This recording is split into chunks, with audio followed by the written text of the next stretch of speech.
Pada video ini, kami akan menjelaskan tentang mitigasi dan adaptasi perubahan iklim pada bidang teknik sipil, teknik lingkungan, dan teknik material metalurgi. Sebelumnya, perkenalkan, nama saya Salas, NRP 03117400000144. Pada video ini, saya akan menjelaskan aksi mitigasi dan adaptasi perubahan iklim pada bidang teknik sipil. Sebelumnya, akan saya jelaskan terlebih dahulu apa itu perubahan iklim. Perubahan iklim merupakan fenomena alam yang terjadi di bumi dengan dampak yang merugikan bagi seluruh kehidupan.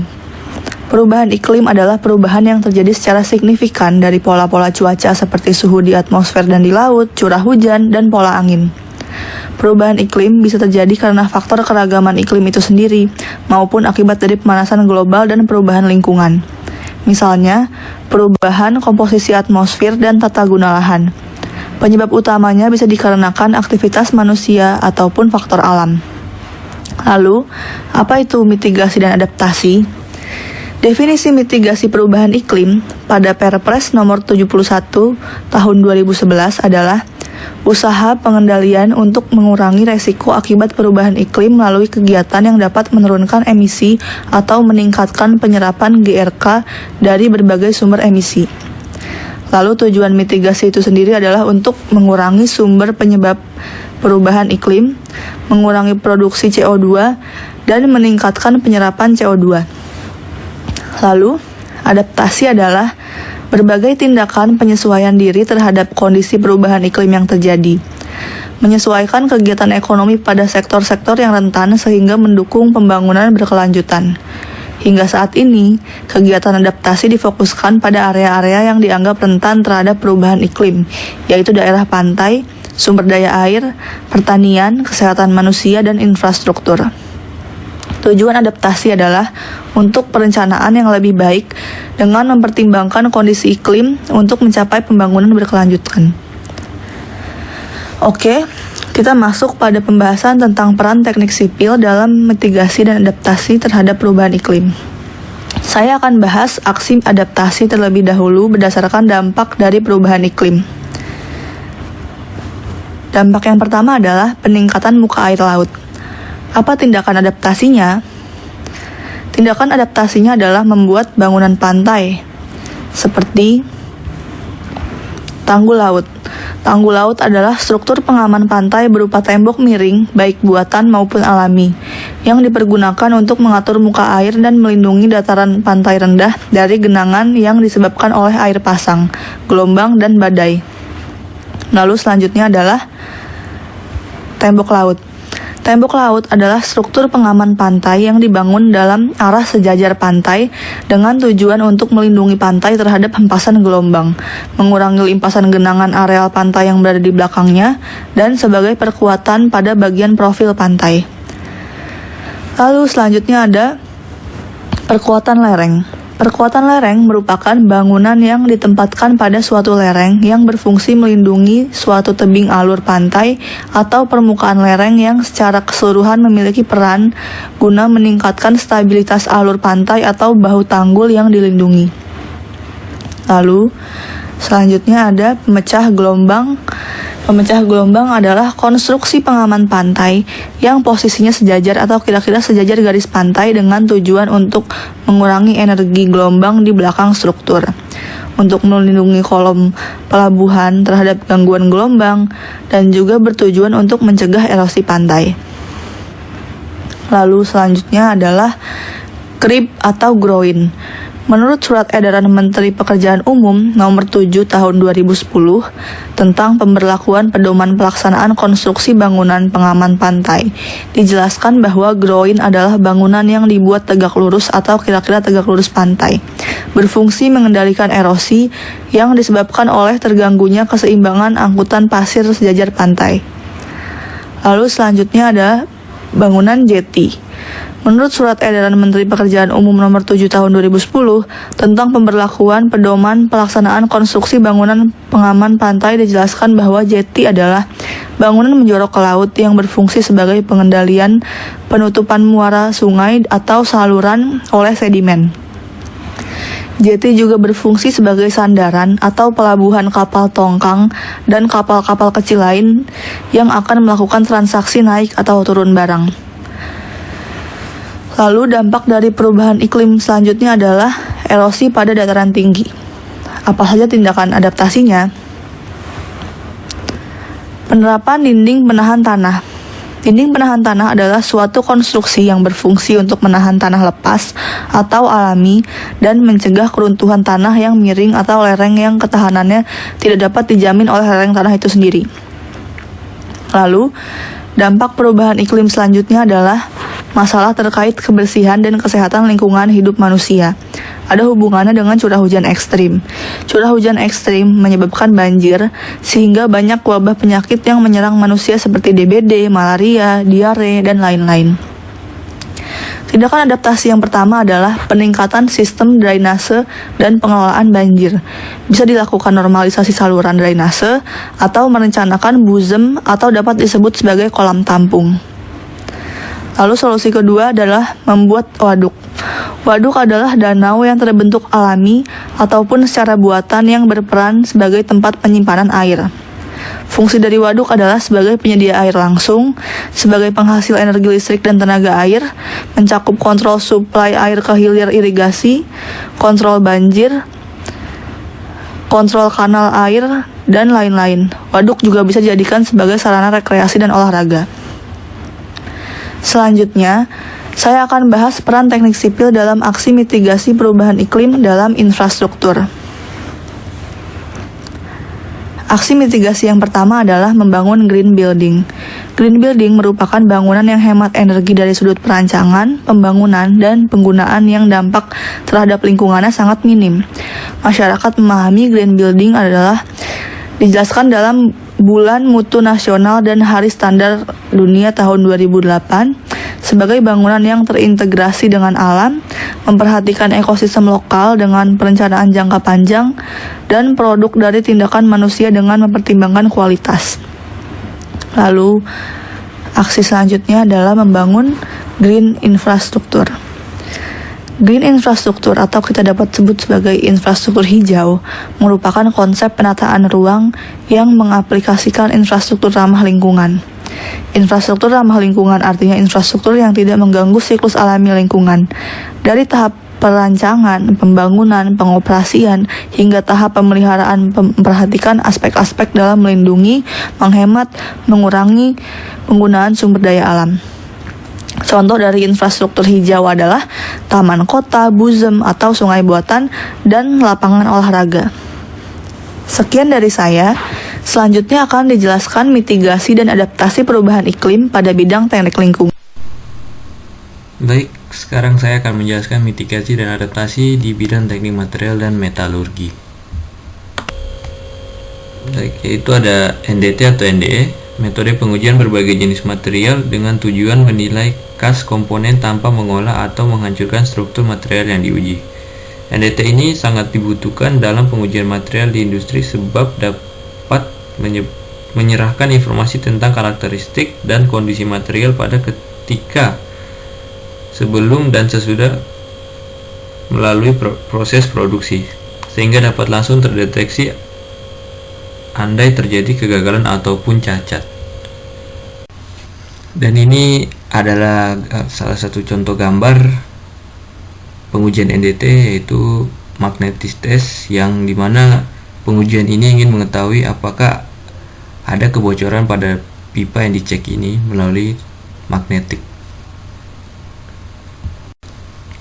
Baik, selanjutnya ada RBI atau Risk Based Inspection.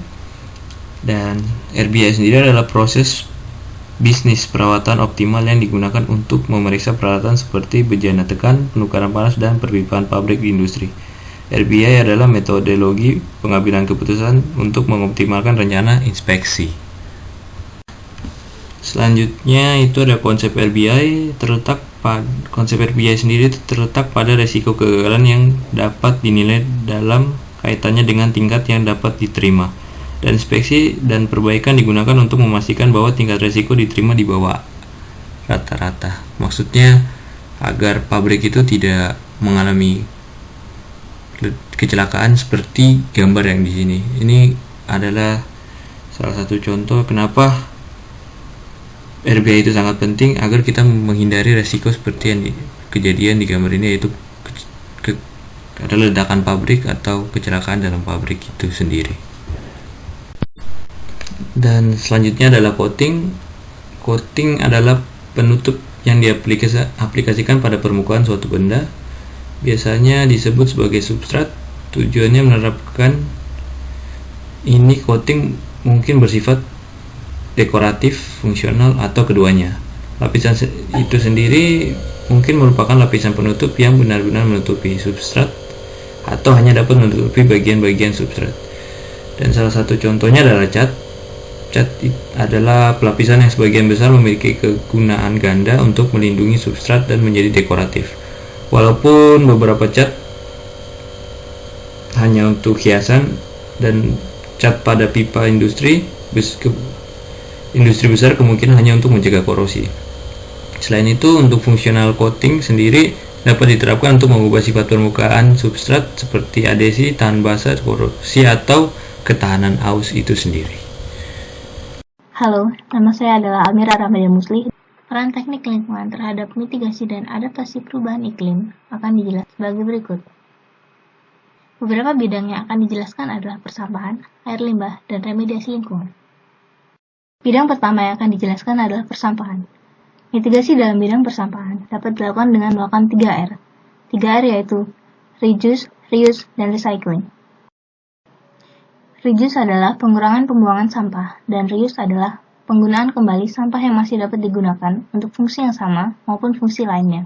Kedua hal ini berperan dalam penurunan timbulan sampah, yang juga akan mengurangi jumlah sampah yang perlu diinsinerasi, sehingga kadar CO2 yang dihasilkan juga akan berkurang.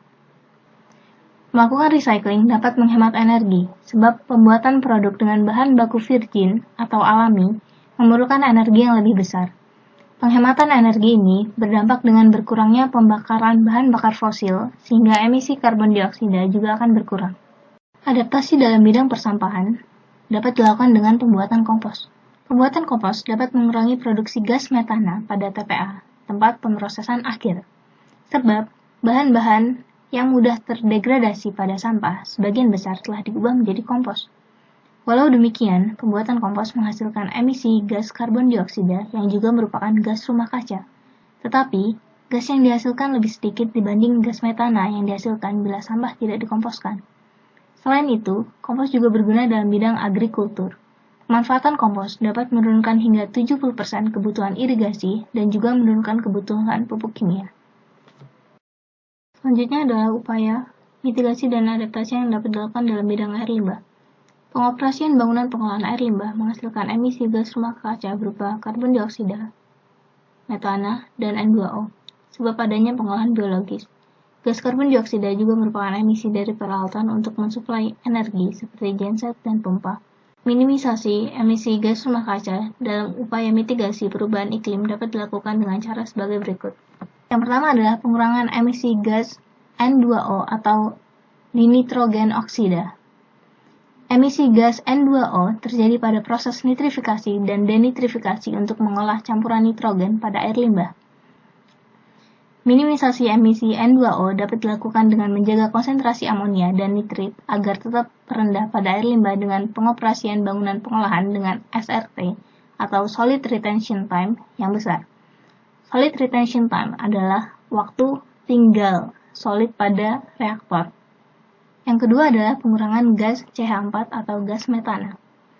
Minimisasi emisi metana dapat dilakukan dengan pemberian lapisan penutup pada tangki penebalan lumpur atau sludge thickening tank dan tangki pembuangan lumpur atau sludge disposal tank untuk menghindari lepasnya gas ke atmosfer dan dapat ditangkap dan dibakar dengan sisa biogas. Yang ketiga adalah pengurangan emisi gas CO2 atau karbon dioksida. Desain SRT atau Solid Retention Time yang rendah menyebabkan proses endogenous respiration sehingga konsentrasi COD, chemical oxygen demand, atau polutan pada air limbah yang terkonversi menjadi CO2 meningkat dan produksi lumpur berkurang. Seperti yang dijelaskan sebelumnya, produksi lumpur dapat menyebabkan emisi CO2 karena pembakaran gas metana. Pengurangan solid retention time dapat memperbesar efisiensi bangunan pengolahan air limbah yang juga berarti mengurangi emisi tidak langsung gas karbon dioksida. Karena kontras antara upaya mitigasi emisi gas N2O dan CO2, maka kajian lebih lanjut yang spesifik perlu dilakukan untuk setiap bangunan pengolahan air limbah agar diketahui solusi yang tepat untuk setiap bangunan tersebut. Selanjutnya adalah adaptasi yang dapat dilakukan.